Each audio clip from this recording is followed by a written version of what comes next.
Menina de 3 anos não ousava entrar no quarto porque havia alguém respirando atrás da cortina. Olá a todos. Aproveitem esses momentos de relaxamento enquanto assistem. Lúcia colocou o último maço de verduras frescas sobre o balcão da cozinha, os olhos cansados fitando o relógio. Já passava das 9 da noite. O quarto andar do velho prédio no subúrbio de Vitória estava estranhamente silencioso naquela noite. Clara, sua filha de 6 anos, ainda estava sentada, desenhando em silêncio sobre a pequena mesa perto da varanda, onde uma longa cortina branca caía até o chão. Mamãe, hoje eu não quero dormir no quarto, disse Clara, a vozinha quase um sussurro, como se temesse que algo pudesse escutar. Lúcia, enquanto lavava as mãos, respondeu com desatenção. De novo isso, Clara. Você sabe que precisa dormir no horário certo. Mas eu ouvi uma respiração atrás da cortina. Mesmo quando a senhora não está lá. Lúcia se virou, franzindo a testa ao encarar a filha. Clara, a gente mora no quarto andar. Quem poderia estar atrás da cortina? Deve ter sido o vento.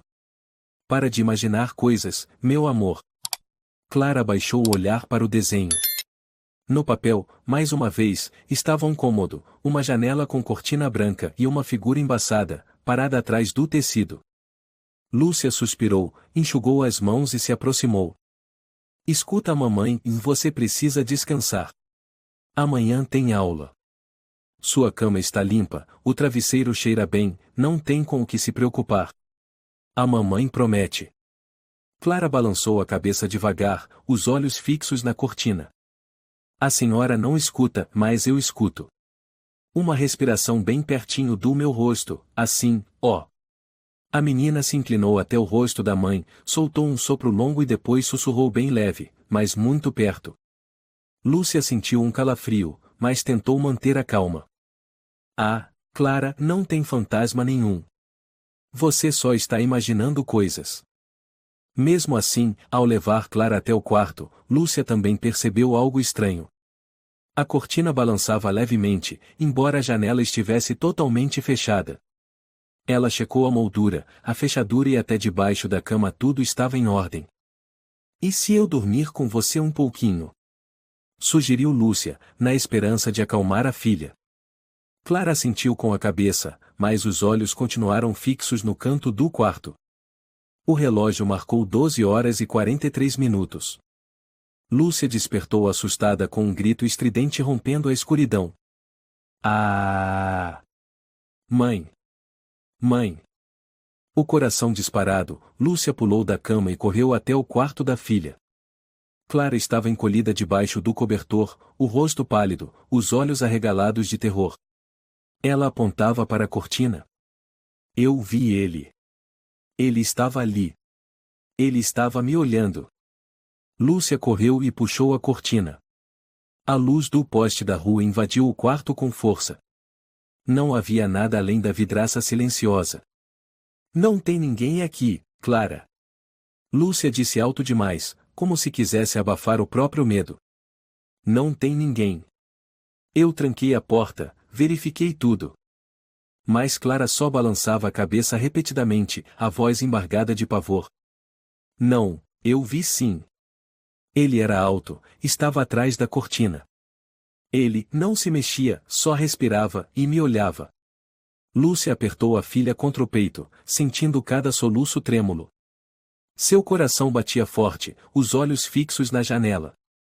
Pela primeira vez, ela não conseguia ignorar a sensação de que algo estava errado. Na manhã seguinte, Clara se recusou a entrar no quarto. Eu não quero mais ir lá. Quero dormir no sofá. Lá é mais seguro. Lúcia massageou as têmporas, exausta. Passará a noite quase toda acordada, vigiando a filha, os olhos atentos à janela do quarto. Dona Márcia, uma vizinha idosa de cerca de 60 anos, cabelos grisalhos bem cortados, que morava no mesmo andar, bateu à porta por volta das 10 da manhã. Bom dia, Lúcia. Ontem à noite eu ouvi gritos. Aconteceu alguma coisa? Lúcia contou, de forma resumida e relutante, sobre o pesadelo de Clara. Dona Márcia franziu a testa e disse baixinho. Na verdade, nos últimos dias eu também achei estranho. A luz do corredor acende do nada, bem de madrugada. Já ouvi passos, mas quando abro a porta, não tem ninguém. Lúcia sentiu um arrepio. Quis dizer algo, mas apenas balançou a cabeça. Deve ser coincidência. Esse prédio é velho, a fiação vive dando problema. Dona Márcia suspirou. Pode ser. Mas é bom você ficar atenta. Tem uns rapazes no terceiro andar, eles olham de um jeito esquisito, sem educação. Lúcia agradeceu e se despediu. Na mente, algo começava a se fissurar, uma brecha onde a lógica já não bastava para conter a inquietação. Na segunda noite, Lúcia tentou fazer Clara dormir contando histórias com voz suave. Mas a menina apenas encarava o teto, imóvel. Mãe, se eu morresse, a senhora ia saber? Lúcia se sobressaltou. Clara. Por que está dizendo isso? Eu acho que, se eu morresse, a senhora não ia saber. Porque ele ia me puxar pela cortina e a senhora ia pensar que eu fugi, ou que estava com birra. Lúcia abraçou forte, sentindo um nó no peito. Não diga isso. Você não vai a lugar nenhum. A mamãe está aqui com você. Clara fechou os olhos e sussurrou. Mas a mamãe não acredita em mim. Por volta das 3 da manhã, Lúcia acordou com um rangido leve. Ela ficou escutando. O som da cortina se mexendo? Ou o piso de madeira estalando? Levantou-se, caminhou pelo corredor às cegas. Clara dormia no sofá, encolhida, mas tranquila. Lúcia virou-se para o quarto e empurrou a porta devagar. A cortina estava parada, mas, ao se aproximar, ela sentiu algo como um sopro fino ainda pairando no ar. Recuou, o coração acelerado. Estou cansada demais, murmurou. Estou imaginando coisas. Pegou uma cadeira e a colocou contra a porta do quarto, depois se deitou ao lado de Clara. Mas não conseguiu dormir. No terceiro dia, Clara mal falou. Só desenhava. E em todos os desenhos, a mesma figura alta, imóvel, parada atrás da cortina. Lúcia perdeu a paciência. Clara, você precisa parar de desenhar essas coisas. Isso não é real. Você só está deixando a mamãe mais preocupada. Clara não respondeu. Apenas levou o dedo indicador aos lábios, pedindo silêncio. Depois rabiscou algo num papel. Ele escuta. Lúcia sentiu como se alguém tivesse apertado seu coração com força. Por um instante, o ar ao redor pareceu congelar. Naquela noite, ela encontrou Eduardo, um vizinho do segundo andar, estudante de engenharia eletrônica. Ele costumava ajudar os moradores com consertos de TV e iluminação. Lúcia, você percebeu que o Wi-Fi de casa anda fraco? Parece que alguém está usando o roteador para emitir sinal estranho. Outro dia verifiquei as frequências do prédio, e tinha uma interferência esquisita. Lúcia ficou inquieta. Você quer dizer que tem alguém espionando? Eduardo deu um sorriso sem graça. Não dá para afirmar. Mas se notar algo fora do comum, posso dar uma olhada nos seus aparelhos. Hoje em dia, é fácil esconder essas coisas. Lúcia assentiu. Naquela noite, ficou sentada diante do computador, revisando todas as configurações da velha câmera de segurança do corredor. Mas não encontrou nada. Na quarta noite, Clara se recusou a ir para o quarto. Eu não quero que ele me olhe de novo. Ele está lá, a mamãe não vê, mas ele não foi embora. Lúcia teve que forrar um colchão no chão da sala. Ela fechou as cortinas da sala e, pela primeira vez, sentiu um arrepio profundo ao ver o tecido branco tremer levemente, mesmo sem vento algum. Clara murmurou sonolenta. Hoje à noite ele vai olhar de novo. Lúcia abraçou a filha com mais força. Seus olhos permaneceram abertos, fixos na cortina que se movia, esperando o pesadelo que ainda não havia chegado. No dia seguinte, Clara não falou, nem sorriu. Ficou sentada sozinha num canto da sala, com um lápis preto na mão, desenhando figuras humanas sem rosto. Lúcia entrou com o café da manhã numa bandeja, tentando manter a voz suave. Clara, come alguma coisa, filha. A mamãe fez bolinho do jeito que você gosta. Clara não respondeu. O olhar da menina estava vazio, como se enxergasse através da própria mãe. Lúcia pousou a bandeja e sentou-se diante dela. Clara, você está me ouvindo? Por fim, Clara disse apenas uma frase, bem baixinho. A mamãe não acredita em mim. Lúcia sentiu a garganta apertar. Não é que eu não acredite. É só que a mamãe está cansada. Assim como você. Talvez nós duas estejamos imaginando demais. Não respondeu Clara de imediato. Eu não estou imaginando. Lúcia se irritou. Não apenas pela resposta, mas com ela mesma. 3 noites sem dormir, ansiosa, perdida entre o real e o irreal, sentia-se como alguém escorregando para fora da própria sanidade. Eu não vou dormir no quarto mais, disse Clara. Vou dormir aqui. No sofá. Aqui tem menos respiração. Lúcia explodiu. Chega, Clara. Você está exagerando demais. Que história é essa de ao menos respiração? Clara se encolheu, assustada. Em seus olhos não havia medo do escuro, mas medo da própria mãe. Lúcia sentiu o coração apertar. Me desculpa. Sussurrou, mas Clara já havia virado o rosto. Naquela noite, Clara insistiu em se enrolar no sofá, abraçada ao travesseiro, sem tirar os olhos da janela. Lúcia se aproximou para fechar a cortina. Seus dedos passaram pela borda do tecido, estava frio, como se alguém o tivesse tocado instantes antes. Acho que a gente devia trocar o seu quarto. Trazer a cama para cá, deixar ao lado do sofá. Não. Eu não quero mais a cama. Por quê? Foi o lugar mais quentinho que a mamãe preparou para você. Clara olhou para a mãe com um olhar estranho. A senhora diz isso, mas não sabe. Porque nunca viu ele. Lúcia não conseguiu responder. Sentia que estava diante de algo inexplicável, não um fantasma, nem um invasor, mas uma rachadura crescendo, lenta e irreversivelmente, dentro da alma da própria filha. Na manhã seguinte, Lúcia levou alguns dos desenhos de Clara para Dona Carmen, a vizinha do andar de baixo, uma senhora viúva que vivia sozinha com um gato branco chamado Bolinha. Dona Carmen, eu não sei mais o que fazer. A Clara só desenha essa figura. A senhora veja, por favor. Lúcia entregou um maço de folhas. Dona Carmen observou com atenção, depois apertou os olhos. Isso é o homem atrás da cortina? Sim.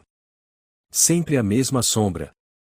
Você já pensou que talvez alguém realmente esteja assustando a Clara? Ela não é do tipo que fantasia demais, certo? Lúcia hesitou. Não sei mais. Esses dias eu também comecei a ficar confusa. A cortina balança, o ar parece mais frio, como se alguém estivesse observando. Dona Carmen baixou a voz. Semana passada, vi a luz do corredor acender quase às 3 da manhã.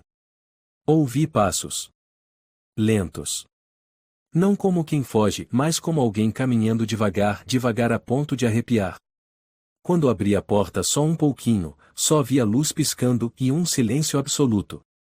Lúcia apertou as mãos com força. Vou verificar as câmeras de novo.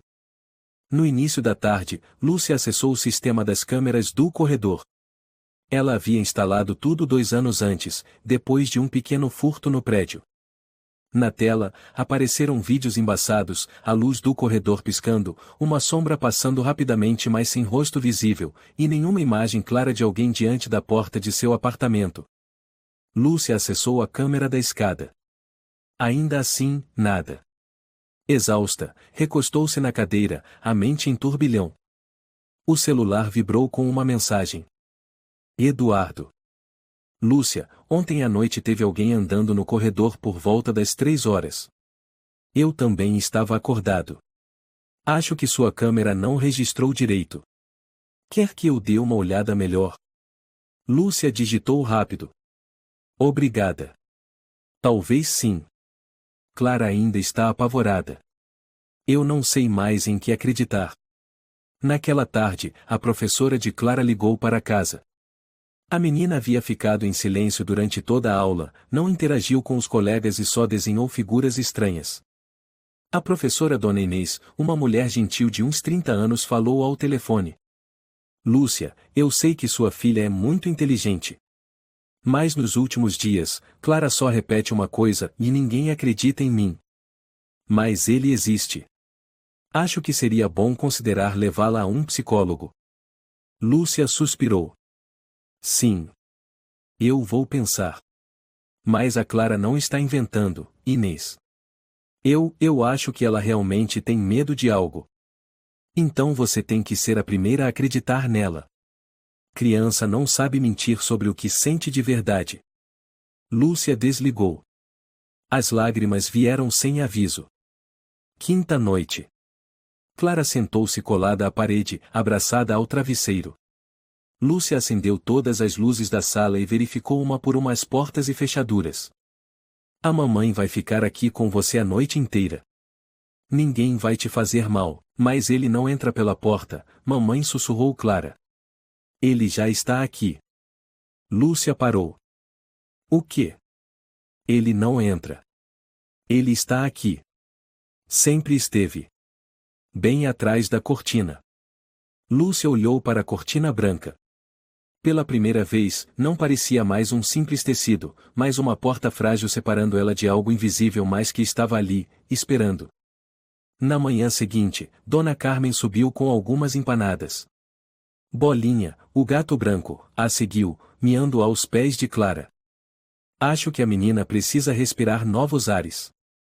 Por que você não deixa ela passar a noite lá em casa hoje? Bolinha adora a criança. E eu me sinto tão sozinha. Lúcia hesitou, depois assentiu. Talvez seja uma boa. Assim eu aproveito para limpar o quarto dela. Clara segurou firme a mão da mãe. Eu não quero ficar longe da mamãe. Lúcia se abaixou e a abraçou. Só por uma noite, meu amor. A mamãe precisa arrumar tudo. Você vai ficar logo aqui embaixo, com a vovó Carmen e o Bolinha. Clara assentiu com relutância. Mas antes de sair, colou um bilhete na cortina, escrito: Mamãe, não deixe ele enganar a senhora. Lúcia olhou o papelzinho tremendo, como se fosse a própria mão dela que o tivesse escrito. À noite. O apartamento no quarto andar parecia estranhamente vazio sem o som dos passos de Clara. Lúcia escancarou a porta do quarto da filha. Entrou, e a sensação de calafrio foi crescendo. Aproximou-se da cortina. Pela primeira vez, encostou o ouvido no tecido. No silêncio absoluto Lúcia ouviu algo. Uma respiração. Lenta. Longa. Logo atrás da cortina branca, o apartamento parecia calmo demais sem Clara. Lúcia limpava o pó enquanto lançava olhares pela janela do quarto da filha. A cortina branca ainda pendia como sempre, mas agora dava mais a sensação de ameaça do que de proteção. Ela se aproximou. O bilhete que Clara havia deixado ainda estava preso no tecido. Mamãe, não deixe ele enganar a senhora. Lúcia o tirou com cuidado, dobrou e guardou no bolso.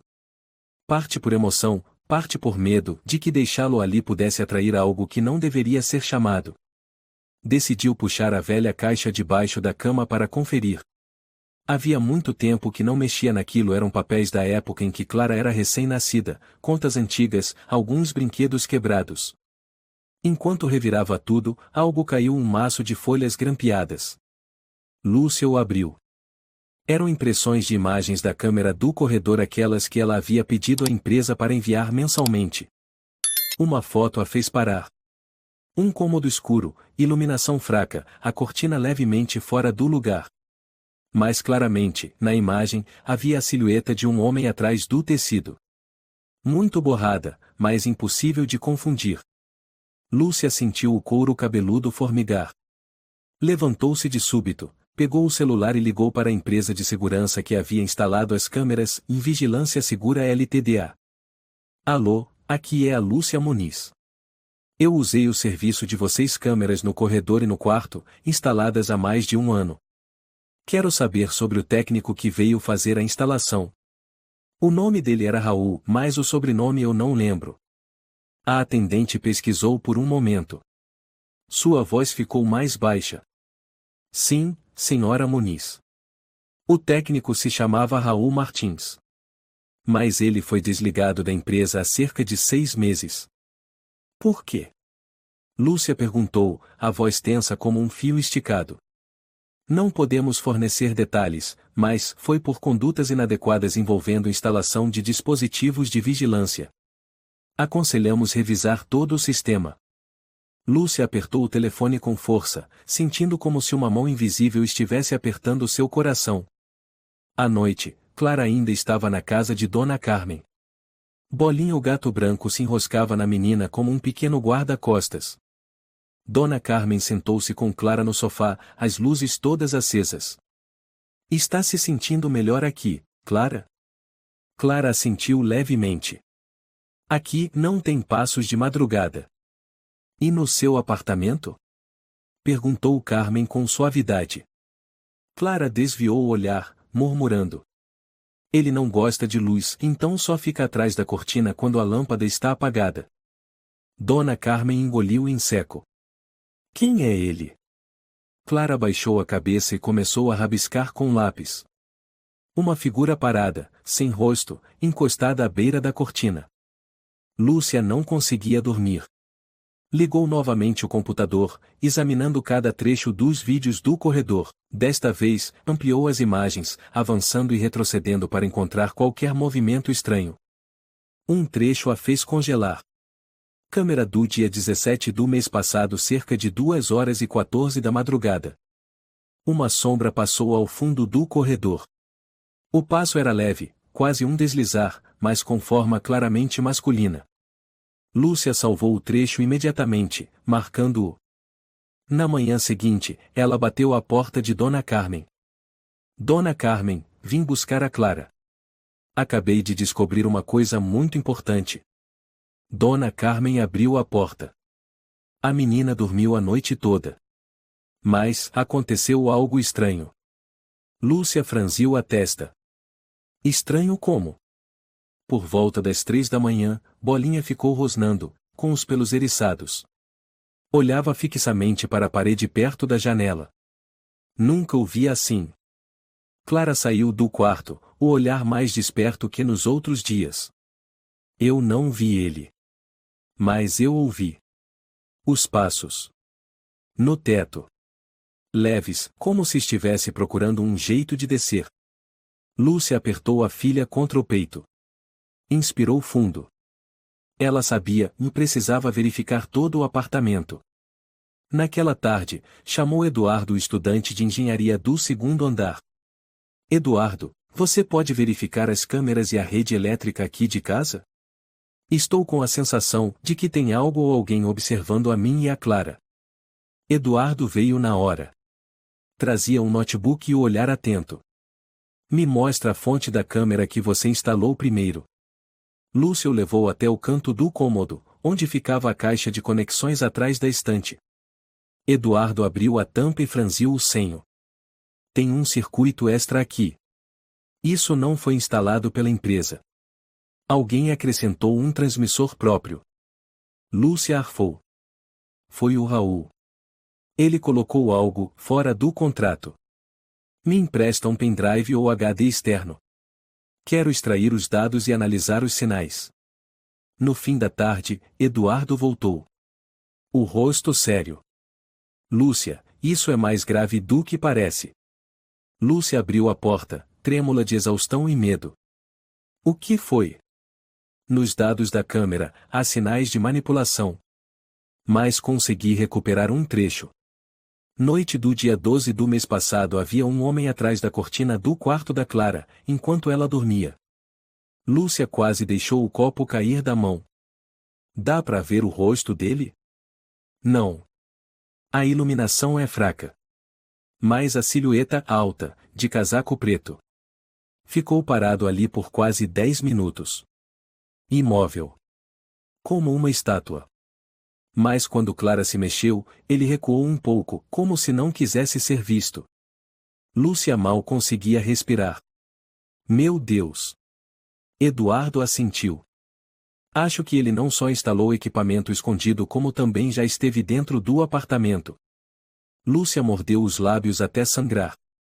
Vou chamar a polícia. Naquela noite, Clara se recusou a entrar no quarto. Lúcia não insistiu. As duas dormiram juntas no sofá, com as luzes acesas. Clara sussurrou.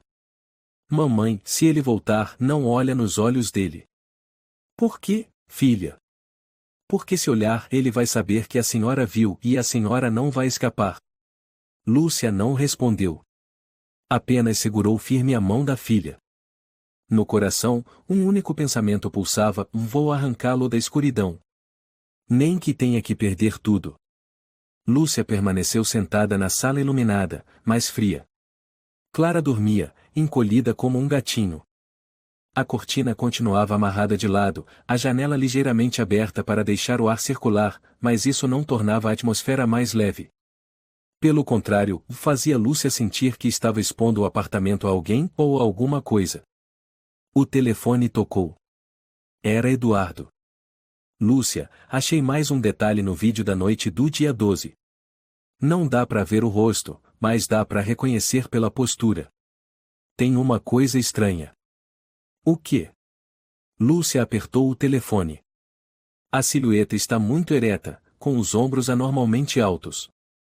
Como se usasse um casaco com ombreiras largas tipo uniforme de trabalho. E tem outro detalhe, e no pulso esquerdo, dá para ver algo parecido com uma fita de identificação, daquelas de crachá técnico. O coração de Lúcia disparou. Raul. Acho que sim. Ele pode ter feito mais do que instalar câmeras escondidas, ele pode ter entrado aí enquanto vocês dormiam. Lúcia sentiu o estômago revirar. Encostou-se à parede, pálida.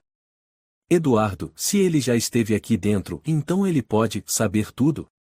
Eduardo ficou em silêncio por alguns segundos, depois respondeu. Tudo. Desde quando você dorme até como você tranca a porta.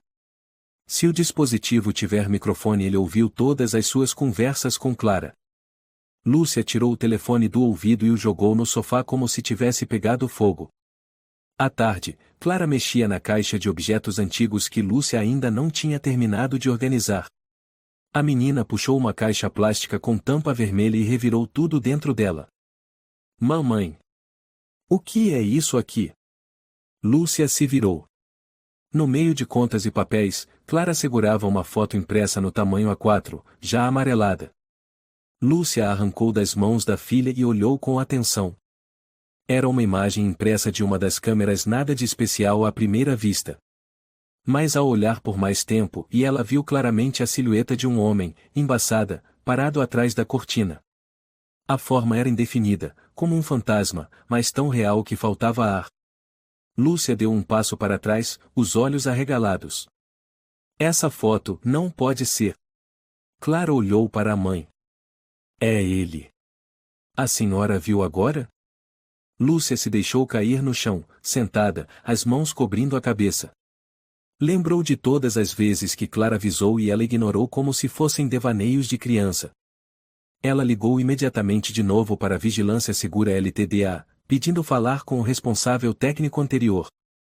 Não podemos compartilhar muitas informações, mas é verdade que Raul Martins foi o técnico responsável pela instalação do sistema de câmeras no seu endereço, há mais de 2 anos. Ele foi desligado da empresa por violação da privacidade dos clientes. Ele já foi denunciado? Perguntou Lúcia. Encaminhamos o caso às autoridades, mas como não havia provas concretas por parte das vítimas, o processo não avançou. Mas, por favor, se a senhora tiver algo em mãos, compartilhe. Lúcia desligou, os olhos fixos na fotografia. Decidiu copiar todos os vídeos da câmera, junto com a foto, e enviar tudo à delegacia local. Na manhã seguinte, o inspetor Sérgio Ramalho, um homem de pouco mais de 40 anos, olhar cansado e severo, apareceu em sua porta. Senhora Muniz, recebemos o material que a senhora enviou. Só para confirmar, a senhora suspeita que está sendo vigiada, e que sua casa pode ter sido invadida por um homem chamado Raul Martins? Lúcia assentiu, segurando firme a mão de Clara que tremia ao ver o desconhecido. Ele foi o técnico que instalou as câmeras. Eu tenho provas, vídeos, fotos e o relato da minha filha. Por favor, investiguem. O inspetor olhou para a foto. Vamos seguir o protocolo. Mas, sendo honesto, não é fácil prender alguém com base apenas em uma sombra borrada. A menos que... Ele parou. A menos que o quê? Lúcia perguntou, ansiosa. A menos que encontremos provas físicas de escuta ou câmeras ocultas deixadas por Raul. Naquela noite, Lúcia decidiu retirar todas as cortinas da casa. Mamãe, o que a senhora está fazendo? Perguntou Clara, assustada.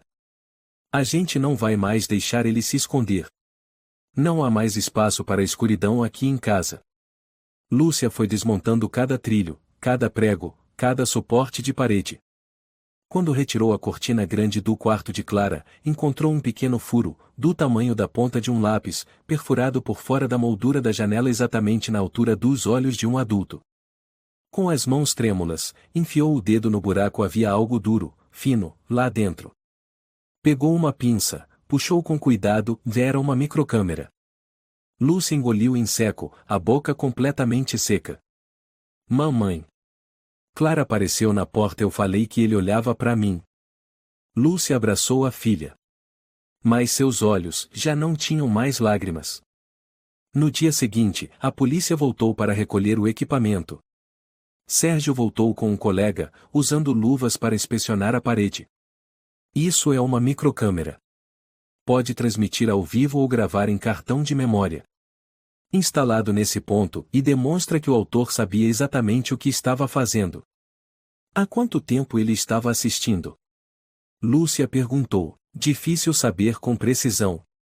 Mas há sinais de oxidação, o que indica que está aqui há pelo menos alguns meses. Lúcia sentiu a pele formigar como se coberta de formigas. Enquanto limpava a caixa de luz próxima à janela, Lúcia encontrou uma pequena fresta atrás da tampa de plástico. Usou uma lanterna para iluminar. Havia um tubo de ventilação fino, embutido dentro da parede. Ela ligou imediatamente para Eduardo. Ele chegou em 15 minutos, levando consigo equipamentos de detecção. Isso aqui é um duto de ventilação usado para esconder cabos ou microfones. Leva até a parte de trás do prédio. Pode sair num andar técnico, talvez. Lúcia caiu sentada na cadeira. Ele estava ali. Do outro lado da parede. Clara se encolheu no colo da mãe e sussurrou. Eu ouvi ele respirando. Dali. Naquela noite, Lúcia não dormiu. Sentou-se diante da janela, agora sem cortinas, os olhos fixos na escuridão. Clara dormia tranquila, pela primeira vez em noites, mas seus lábios ainda se mexiam em sonhos. Lúcia olhou para o céu de Vitória, a cidade ainda viva ao longe, mas ali, no quarto andar, o apartamento estava frio como uma armadilha. Uma gaiola cheia de olhos escondidos. Raul. Ela sussurrou: se você ainda estiver por aqui, eu juro que vou te arrastar para a luz. Lúcia ficou de pé no meio da sala, olhando para o teto, as paredes, as frestas que antes não tinham significado algum agora todas pareciam suspeitas. Não havia mais um único canto da casa onde ela se sentisse segura. O lar que um dia acolheu virou uma caixa perfurada por fora. Ela retirou todas as cortinas, cobriu os espelhos, vedou todas as saídas de ar com panos úmidos. Clara apenas observava em silêncio, sem perguntar, sem dizer uma palavra, como se compreendesse, no fundo, que nada do que a mãe fazia era loucura. Era sobrevivência. A menina desenhava com as mãos trêmulas. No papel, o esboço de uma cabeça espreitando por um buraco na parede. Sem olhos, sem nariz. Só uma mancha escura, que observava. Naquela tarde, Lúcia relatou ao inspetor Sérgio a descoberta do tubo e da microcâmera. Eles registraram a ocorrência, coletaram amostras para a perícia, mas o comentário de Sérgio a deixou ainda mais inquieta. Ainda não conseguimos confirmar invasão. O técnico pode ter instalado tudo isso durante o trabalho autorizado e só depois ter ativado os dispositivos remotamente. Lúcia o encarou, furiosa. Ele filmou minha filha enquanto ela dormia. Isso é um crime. Sim, respondeu Sérgio, mas sem provas de que ele voltou ao apartamento após sair da empresa, ainda não podemos indiciá-lo formalmente. Naquela noite, Clara voltou a não conseguir dormir. Pediu para ficar no sofá, enrolada no cobertor. Lúcia deitou ao lado dela, os olhos fundos de exaustão. Clara, você pode me contar? Ele disse alguma coisa? Clara assentiu com a cabeça. Mas não como a gente fala. Ele sussurrava no meu ouvido. Quando eu estava quase dormindo, ele falava bem baixinho: sua mãe não acredita. Ela não sabe. Mas eu sei todos os seus sonhos. Lúcia apertou os lábios. Você ouviu isso quantas vezes? Já perdi a conta. No começo ele só respirava. Depois começou a sussurrar. Teve uma vez que ele disse o nome dos meus amigos da escola. Ele sabia até como eu chamo o gato. Lúcia arregalou os olhos, chocada. Mas você nunca contou isso para ninguém além de mim. Clara assentiu. Eu acho que ele escuta a gente há muito tempo. Lúcia se levantou, pegou o notebook. Abriu o sistema, procurou por vídeos antigos. Muitos arquivos estavam apagados. Mandou uma mensagem para Eduardo. Você consegue recuperar os vídeos excluídos? Eu preciso saber tudo o que Raul colocou nesse sistema. Eduardo respondeu poucos minutos depois. Vou aí amanhã cedo.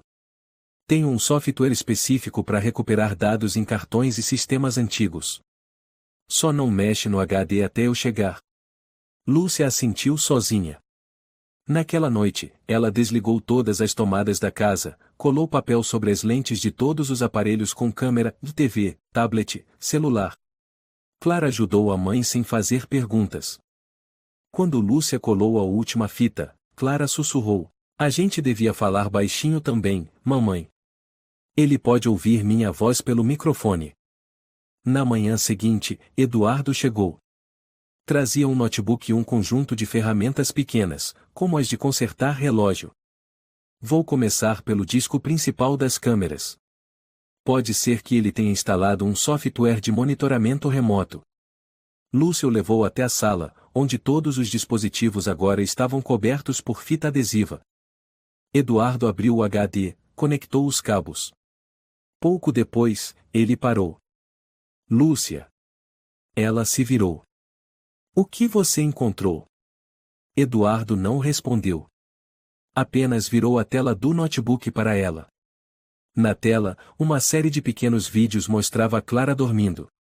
Os trechos eram curtos, de poucos segundos cada, mas a iluminação e o ângulo eram específicos, filmados de trás da cortina. Um vídeo não mostrava quase nada, apenas uma respiração lenta, bem próxima ao microfone. Outro mostrava Clara se mexendo, seguido de passos suaves se afastando do ponto de filmagem.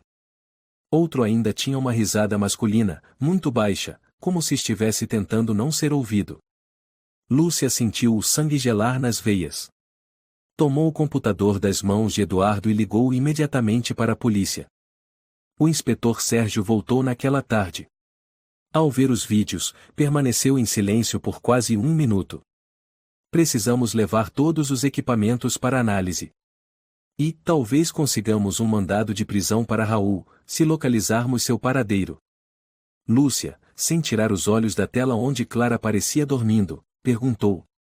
Ele ainda pode estar nos vigiando? Sérgio respondeu diretamente. É possível. Naquela noite, Lúcia mandou Clara dormir na casa da dona Carmen. Bolinha, o gato branco, continuava rondando a menina, como se compreendesse que algo ameaçava sua pequena dona. Lúcia ficou no apartamento, sozinha. Trancou as portas, apagou todas as luzes, deixando apenas a da cozinha acesa, o suficiente para iluminar fracamente o corredor. Na mão, o celular já com a câmera gravando, queria tentar montar uma armadilha, capturar qualquer sinal. Nenhum som. Nenhum movimento. Apenas a luz amarela fraca e as cortinas agora incapazes de esconder qualquer coisa. Ela entrou no quarto de Clara, agora vazio, sem cortinas, sem cama. Mas o piso ainda rangia sob seus pés. Ela ficou imóvel. Um otéquio suave soou da direção da cozinha. Lúcia se virou de imediato, o coração disparando. O som era tão sutil que ela duvidou dos próprios ouvidos. Mas então ouviu outro ruído, uma porta abrindo muito devagar vindo da porta dos fundos, que dava para a escada técnica que raramente usava. Ela se aproximou. A mão tremia enquanto tocava a maçaneta. A porta estava entreaberta, uma fresta. Ninguém.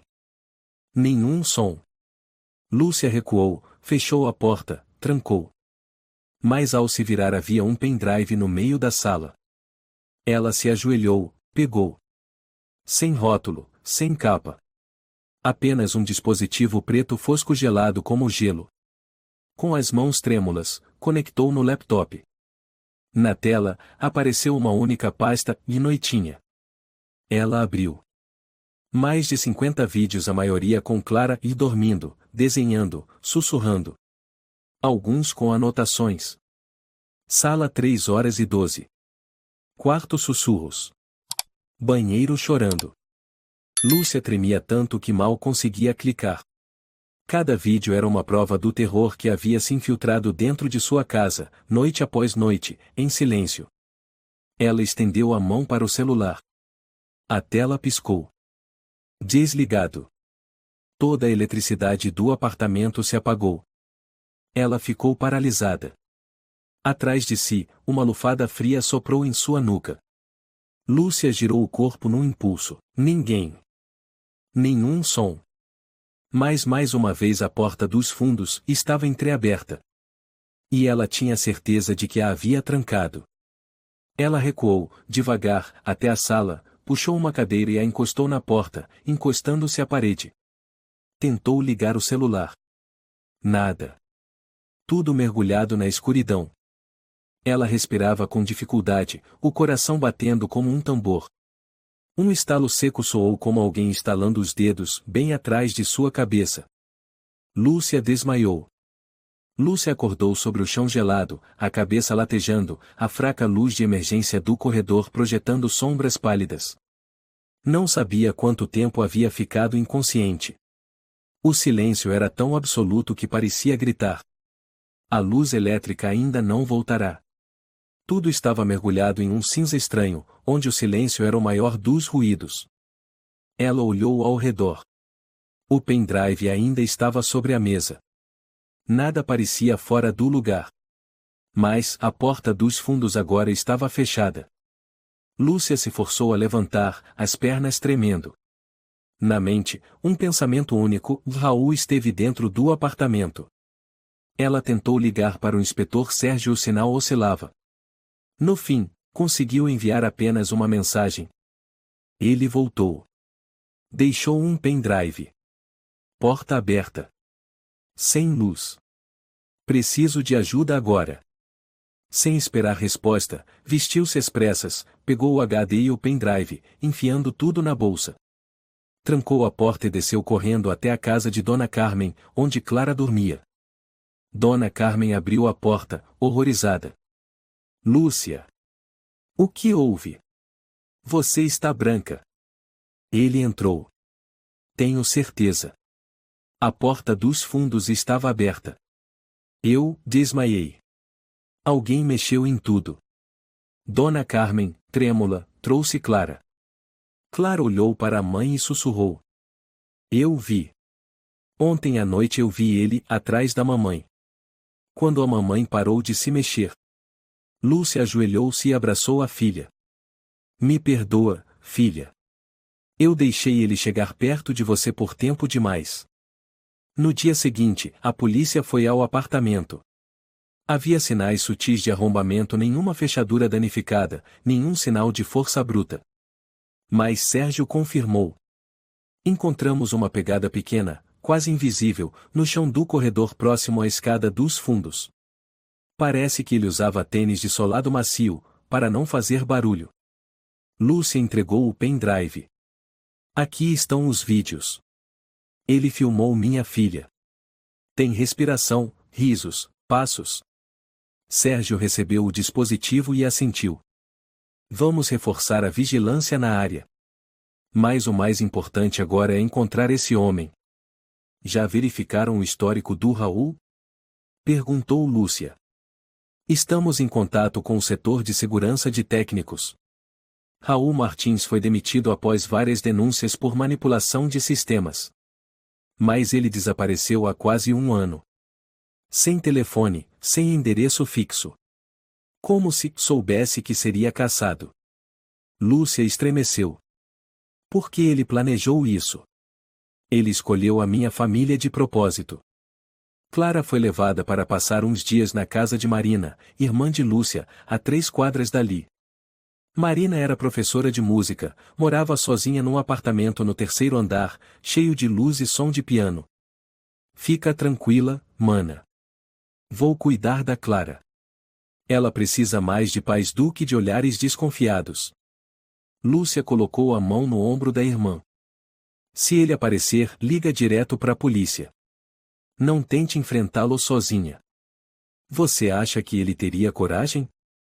Lúcia olhou firme nos olhos da irmã. Ele já esteve dentro da minha casa. Filmou a Clara dormindo. Sabe os hábitos, os horários, até a respiração da minha filha. Com gente assim, não existe limite. Naquela noite, Lúcia voltou ao apartamento. Sozinha. Já não sentia medo, ou melhor, o medo havia virado uma raiva surda, alimentada por semanas de tensão. Ela acendeu todas as luzes. Trancou todas as portas com trancas de ferro. Sentou-se no meio da sala, com o celular filmando em tempo real, os olhos atentos, sem piscar. Perto da meia-noite, um som baixo, toque, toque. Lúcia se levantou de um salto. O barulho vinha da caixa elétrica ao lado da porta. Ela se aproximou, com a lanterna firme nas mãos. Ao abrir a tampa havia um fio cortado, a ponta ainda com cheiro de plástico queimado. Ela recuou. Ele está desativando o sistema. Pouco a pouco. No dia seguinte, Eduardo voltou, trazendo um esboço feito à mão de todo o sistema técnico do prédio. Lúcia, eu descobri. Há um fio oculto conectando o quadro de energia do seu apartamento à sala técnica no térreo, onde pode ter sido instalado um dispositivo de controle remoto.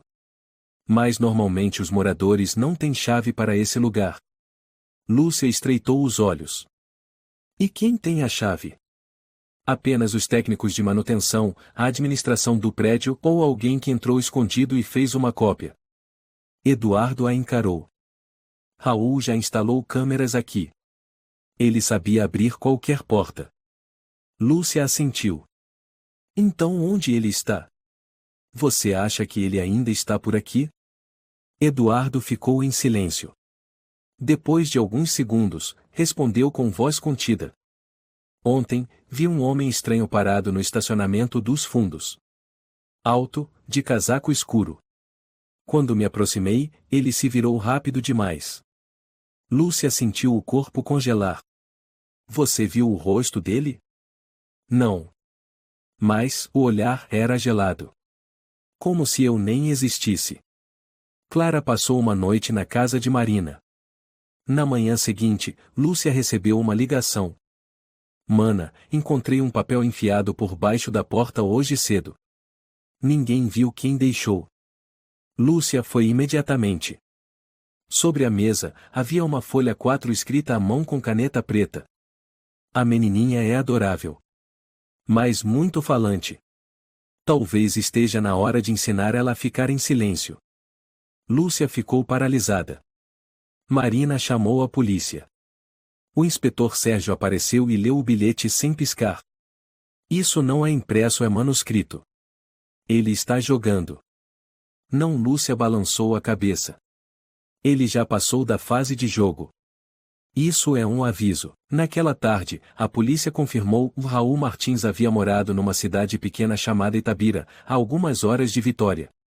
Um endereço abandonado, onde ele registrou residência temporária, foi incluído na investigação. Vamos mandar uma equipe imediatamente, disse Sérgio. Se houver máquinas, HDS, qualquer coisa, ele não vai escapar por muito tempo. Lúcia o encarou, a voz firme. O senhor não entende. Para mim, isso não é mais uma investigação. É uma guerra para recuperar minha filha. Sérgio assentiu, o olhar agora com respeito. E eu prometo, e não vamos deixá-lo desaparecer de novo. Naquela noite, sob uma chuva fina, Lúcia desligou todos os dispositivos elétricos, apagou as luzes, e sentou em silêncio no meio da escuridão. Clara estava segura por enquanto. E ela, naquele apartamento, no meio das rachaduras da confiança, daquilo que um dia foi um lar sagrado, compreendia uma verdade. Aquele homem não invadiu apenas sua casa. Ele invadiu sua mente. Sua memória. Cada momento sagrado entre mãe e filha. Ela apertava com força uma faca de frutas na mão, encarando a escuridão atrás da janela sem cortina. Se Raul voltasse aquela noite, ela não fugiria mais. A chuva batia suave na vidraça. Lúcia permanecia imóvel no sofá, a faca ainda firme na mão. A única luz vinha do abajur da cozinha, uma claridade fraca, quase morrendo. Ela não dormia havia 2 noites. Cada movimento, cada ruído mais leve a fazia estremecer. 3:12 da manhã. O apartamento parecia engolido por um silêncio espesso. Então um som de clique veio da janela da cozinha. Lúcia se levantou num salto. Apertou com força o cabo da faca. Aproximou-se devagar, sem fazer barulho. A cortina já havia sido retirada, então a luz do poste iluminava o ambiente com clareza. Um vento leve soprou. Mas não o suficiente para causar aquele ruído. Ela abaixou-se, o fecho da janela havia sido mexido. Ela apertou o punho até machucar a própria pele. Aparece logo, seu desgraçado. Eu sei que você está aí. Nada respondeu. Mas ao se virar a cortina do banheiro, que ela esqueceu de remover, balançava suavemente. Lúcia caminhou até a porta do banheiro. O coração batia como tambores. Com as mãos trêmulas, agarrou a ponta da cortina e puxou com força. Nada. Mais o chão molhado. Uma pegada borrada. Muito recente. Ela voltou para a sala, respirando fundo, uma respiração carregada de cansaço e fúria contida. E então, a luz se apagou. Lúcia não gritou. Ficou imóvel. Todo o espaço foi engolido por uma escuridão densa. Um som suave veio da porta da frente, como uma mão pousando na maçaneta. Ela prendeu a respiração. Seu coração já não batia rápido, parecia congelado, esperando um último compasso. Silêncio. 1 minuto. 2 minutos. Então, passos no corredor, muito suaves, muito lentos, muito deliberados. Lúcia correu e abriu a porta de repente. Ninguém. O corredor vazio. A luz com sensor não acendeu. Ela arfava, fechou a porta, costas contra a madeira. Ao longe, o som de uma sirene policial. Na manhã seguinte, a polícia voltou. O inspetor Sérgio bateu a porta, seguido por uma perita forense, Amanda, mulher de cabelo curto e olhar gélido. Localizarmos vestígios biométricos, disse Amanda rapidamente. A senhora estava certa. Que vestígios? Perguntou Lúcia, a voz rouca. Na parede do corredor, atrás da saída de ar, encontramos uma digital muito fraca, mas suficiente para análise. Bate com o registro de Raul Martins coletado quando ele ainda era técnico. Às 4 da tarde, uma viatura chegou a Itabira, uma cidade sombria, silenciosa, com ruas tão vazias que pareciam esquecidas do mapa. A casa onde Raul morou ficava no fim da rua, atrás de uma fileira de árvores densas. A porta fechada, cortinas cobertas de pó. Mais uma luz escapava por uma fresta da janela do 2º andar. Tem alguém lá dentro, murmurou Amanda. A equipe tática se dividiu em 3 grupos. Após o sinal, a porta foi arrombada. Lúcia esperava do lado de fora, o coração em pânico. Então veio o grito pelo rádio. Limpo. Nenhuma pessoa mais, encontramos um sistema gigantesco de computadores. Ela foi levada para dentro. E o que viu quase fez suas pernas cederem. Um cômodo escuro, as paredes cobertas de fotos. Em cada imagem, meninas diferentes estudando, dormindo, chorando, sorrindo. Cada uma marcada com códigos UVAL-B04, ALCD01-09. Lúcia murmurou. Não éramos só eu e Clara, isso é uma lista. Sérgio aproximou-se, entregando-lhe uma pasta de documentos. Raul não estava espionando só famílias isoladas. Ele montou um sistema inteiro de vigilância. Encontramos mais de 20 endereços registrados no servidor. Todos são lares com meninas pequenas, mães solteiras ou mulheres morando sozinhas, Amanda completou. O servidor contém milhares de vídeos cenas da rotina familiar, à noite, no banho, dormindo. Alguns arquivos levam nomes próprios, Clara aparece 37 vezes. Lúcia não conseguiu responder. Ficou parada diante da tela do computador, que mostrava a imagem do próprio quarto filmado pela câmera atrás da cortina, exatamente do ângulo que Clara apontara. Ela sussurrou. A minha filha falou. Todas as noites. Sobre cada respiração. E eu não acreditei. Uma caixa de ferro foi puxada debaixo da cama. Dentro passaportes falsos, celulares, chips descartáveis, dinheiro em espécie e um mapa. No mapa, pontos vermelhos marcavam os lugares por onde Raul havia passado. Um desses pontos era justamente o prédio onde Lúcia morava. Ao lado, rabiscado à mão. D04 bonita, obediente. Está começando a falar demais. Cuidado, Lúcia soube imediatamente D04 era Clara. Sérgio cerrou os punhos. Ele está preparando uma nova fase. Pode estar prestes a agir levar Clara. Mas talvez. Amanda completou. Ele percebeu que você começou a desconfiar. E se escondeu antes de ser pego. Lúcia estremeceu. Não. Ele não fugiu. Só está se ocultando. 3 dias depois, enquanto a equipe de investigação seguia o rastro discretamente, Raul foi encontrado escondido num galpão abandonado, a 12 quilômetros de Itabira. Quando foi preso, não resistiu. Apenas olhou para os policiais com olhos fundos e frios, murmurando. A menina fala demais. Os olhos dela a atravessam. Ele foi algemado e colocado na viatura. No pulso esquerdo, os agentes ainda viram a antiga fita de crachá de técnico, desbotada e podre. Talvez ele nunca a tivesse tirado como se fosse parte de sua identidade. Lúcia foi chamada. Observou Raul através do vidro da sala de interrogatório. Raul permanecia imóvel como uma estátua, sem expressão. Quando seus olhares se cruzaram, ele apenas inclinou levemente a cabeça como se cumprimentasse. Lúcia respondeu com um silêncio mais frio que o olhar dele. Não era medo. Era certeza. Certeza de que ela não estava louca. Que Clara não havia inventado nada. E que todos aqueles pesadelos nas noites escuras eram reais. Raul foi preso uma semana depois. Raul foi detido uma semana depois. E apenas alguns dias após sua prisão preventiva, Lúcia soube que não podia passar mais uma noite sequer naquele apartamento. Não era medo, era porque cada canto da casa, cada fresta de cortina, cada foto de Clara carregava o cheiro de algo que havia morrido ali e a confiança. Ela pediu demissão do trabalho, rescindiu o contrato do imóvel, embalou as coisas em silêncio. Ninguém a julgou. Ninguém perguntou por quê. Os vizinhos a olhavam com compaixão, mas nenhum sabia o que de fato acontecerá atrás da porta do apartamento no 4º andar. Vai pra onde, mana? Perguntou Marina na tarde da despedida, os olhos vermelhos. Salvador, respondeu Lúcia, sem tirar os olhos de Clara, brincando com bolinha no quintal.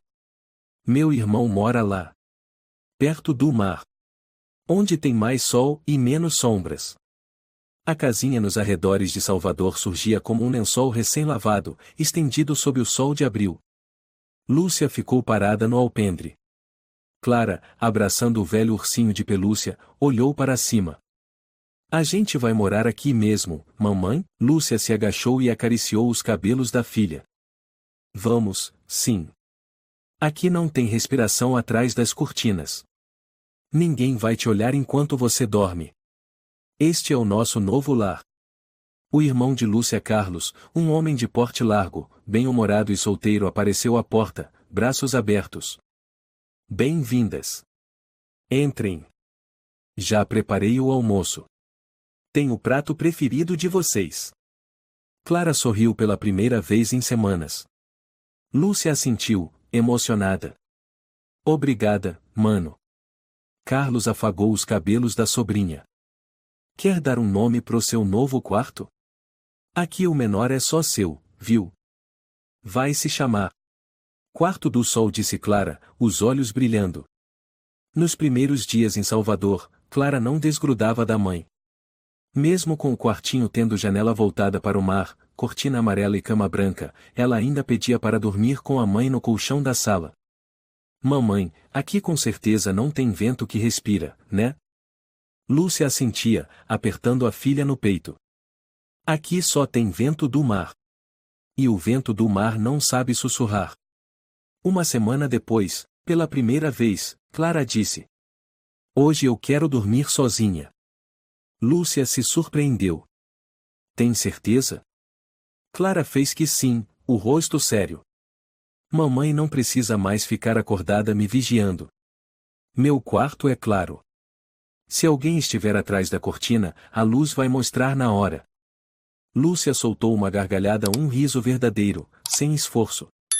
Naquela noite, quando Clara já dormia no quartinho dela, Lúcia entrou devagar e beijou a testa da filha. Ia sair e apagar a luz, mas Clara murmurou: Mamãe, aqui não tem respiração estranha, só o cheiro da mamãe. Lúcia parou. Um segundo depois, as lágrimas brotaram, quentes e leves. Pela primeira vez, ela sentia que Clara estava realmente segura.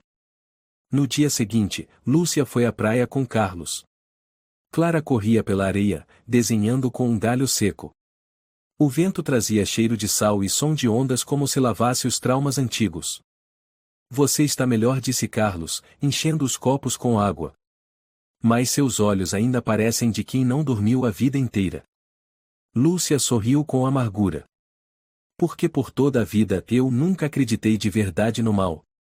Até que ele entrou na minha casa. Mas agora o mal foi preso.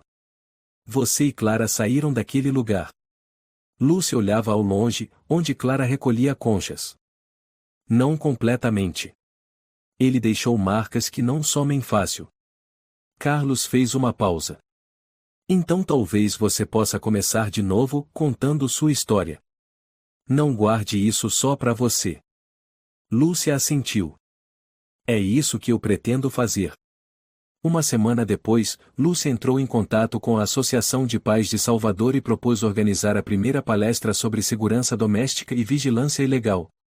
A princípio, apenas algumas pessoas se inscreveram. Mas quando souberam que ela foi quem forneceu as provas que ajudaram a polícia a desmontar a rede de espionagem em Vitória, o número de participantes dobrou em apenas 3 dias. No dia da primeira palestra, Lúcia subiu ao pequeno palco, levemente trêmula. Clara estava na primeira fila, ao lado de Carlos e Marina, que viera de Vitória para apoiar. Lúcia começou com uma frase. Meu nome é Lúcia Muniz. E um dia eu não acreditei na minha filha. O salão ficou em silêncio. Ela dizia que ouvia uma respiração atrás da cortina. Que alguém a observava. E eu, como tantos adultos, escolhi acreditar no mais confortável, o que crianças imaginam. Que elas inventam. Ela fez uma pausa, engoliu em seco.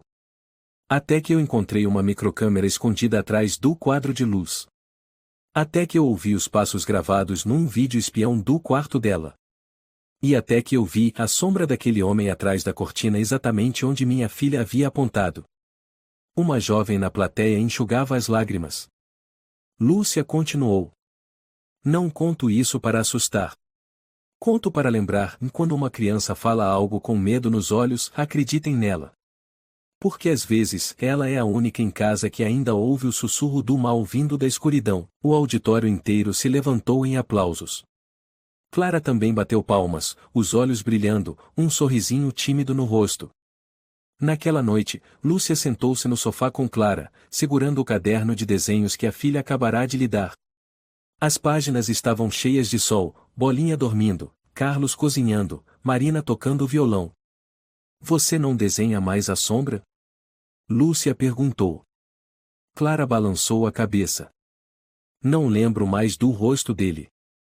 É como se ele tivesse desaparecido. Lúcia abaixou-se e a abraçou com força. Me perdoa. Por não ter acreditado antes. Clara levantou os olhos, e disse baixinho. Você não precisa pedir desculpas. Você ficou comigo até o fim. Isso é o que importa. Antes de dormir, Lúcia beijou a testa da filha e sussurrou. Você não precisa mais ser forte sozinha. A mamãe vai sempre escutar você. Sempre. Clara sorriu e assentiu. E eu vou contar tudo. Mesmo se eu sonhar com um gato que sabe voar. Lúcia riu. Um gato que voa já é bem melhor que muita coisa que a mamãe teve que ouvir. A noite caiu. O mar sussurrava ao longe. Clara dormia tranquila no quarto ensolarado, sem cortinas, sem câmeras, sem nenhuma respiração estranha. Lúcia estava sentada na varanda, os olhos voltados para o céu estrelado. E, pela primeira vez em muito tempo, ela sentiu o peito leve. Numa manhã fresca em Salvador, quando o canto das gaivotas ainda não havia se transformado nos sons familiares do dia, Lúcia despertou ao som das risadinhas vindas do quarto de Clara. Ela entrou. Clara estava sentada no meio de uma bagunça de papéis coloridos, giz de cera e tesouras artesanais. Na mesa, havia uma maquete de sala de aula feita de papel, com desenhos de alunos levantando a mão e uma professora sorridente. Lúcia perguntou suavemente. O que é isso, minha pequena artista? Clara sorriu de orelha a orelha. Estou fazendo uma sala de aula para as bonecas.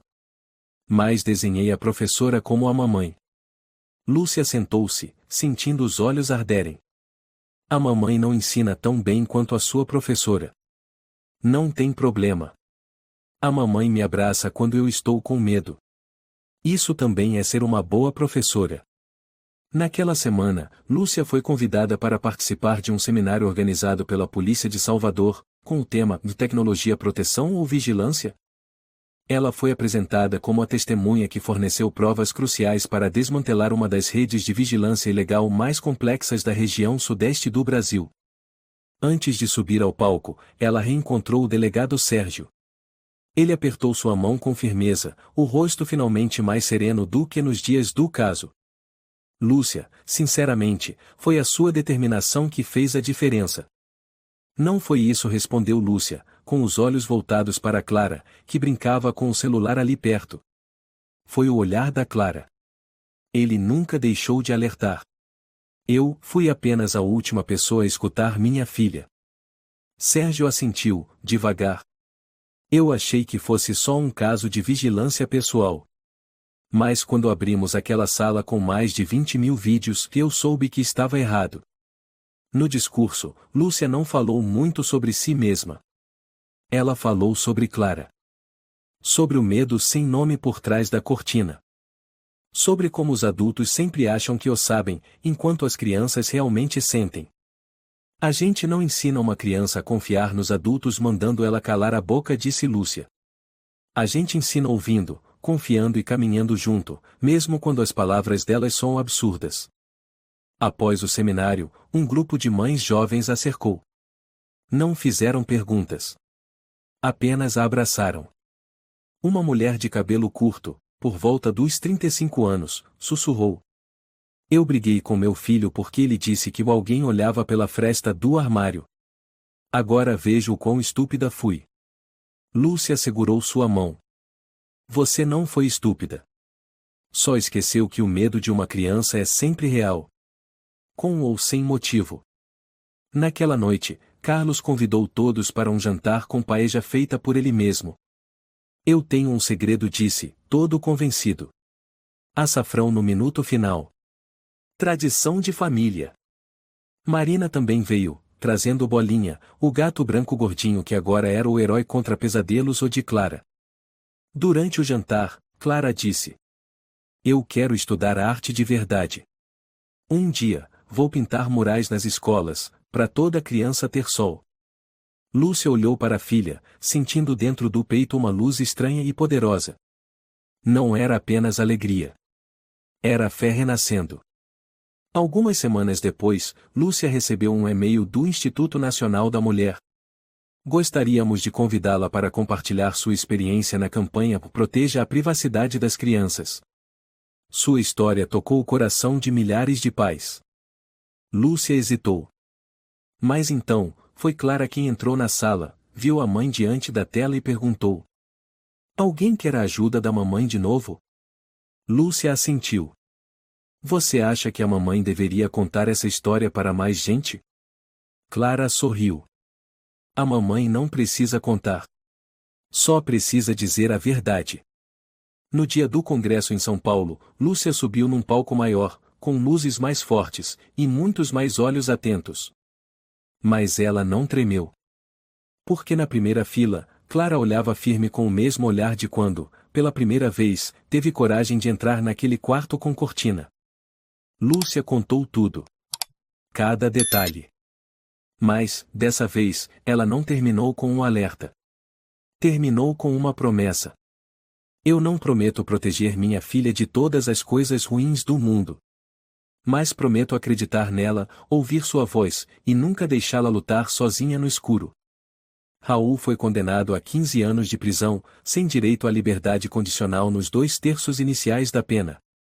As outras vítimas dele, mais de 20 famílias espalhadas pelo Brasil, foram todas informadas pela polícia e receberam apoio psicológico. Lúcia recebeu uma ligação de uma dessas mães, Helena, de João Pessoa. Você foi a primeira a acreditar na sua filha. Obrigada. Se não fosse isso, eu não sei o que teria acontecido com a minha menina. Lúcia respondeu apenas. Ela foi ouvida. E isso é o que importa. Clara começou na escola nova em Salvador. No primeiro dia, a professora perguntou: Alguém quer compartilhar a experiência mais marcante que já viveu? Alguns colegas falaram de viagens à Disney, de tartarugas de estimação, de aulas de música. Clara levantou a mão. Eu já ouvi uma respiração atrás da cortina. Mas depois a gente se mudou, e minha mãe me ouviu. Desde então eu não escutei mais nada. A turma ficou em silêncio por alguns segundos. A professora foi a primeira a aplaudir. Depois, a sala inteira. Naquela noite, Lúcia buscou a filha na porta da escola. As duas caminharam de mãos dadas sob as árvores de eucalipto. Você já está pronta para falar sobre o passado? Perguntou Lúcia. Eu não preciso falar para esquecer, respondeu Clara. Eu só falo para lembrar que consegui superar. Na escrivaninha de Clara, um pequeno cartão escrito com caneta roxa estava colado bem diante do abajur. Ninguém pode tirar a luz de quem já aprendeu a criá-la. Lúcia leu em voz baixa e sussurrou. É isso mesmo, Clara. Você criou essa luz. E ninguém mais vai conseguir apagá-la. No fim de semana, mãe e filha foram à praia com Carlos, Marina e Bolinha. O sol se espalhava pela areia, a brisa era leve, e o som das risadas preenchia o espaço aberto. Lúcia deitou na espreguiçadeira, os olhos semiabertos. Clara corria pelas ondas, os braços erguidos como se quisesse desenhar um novo céu. Carlos se virou. Olha para ela. Você viu o olhar dela? Lúcia não precisou olhar. Ela sabia. Era um olhar sem confusão. Sem medo. Era a confiança de uma criança recuperada. E, para Lúcia, isso não era apenas uma vitória. Era a maior vitória da vida de uma mãe. Essa história é um lembrete poderoso de que confiar nas crianças é a primeira linha de defesa contra as sombras invisíveis. Crianças sentem o perigo de um jeito que os adultos não compreendem e quando elas falam, não precisam de descrença, mas de escuta. Uma frase inocente pode ser um pedido de socorro. Acredite. Proteja. Caminhe junto. Porque perder a confiança de uma criança é perder a capacidade de protegê-la. Mas reconquistar essa confiança é a mais bela conquista de um pai ou mãe. Se você gostou desta história, convidamos você a dar um like e se inscrever em nosso canal. Seu apoio nos motiva a continuar trazendo histórias comoventes quase todos os dias. Estamos muito agradecidos pelo seu apoio. Até breve.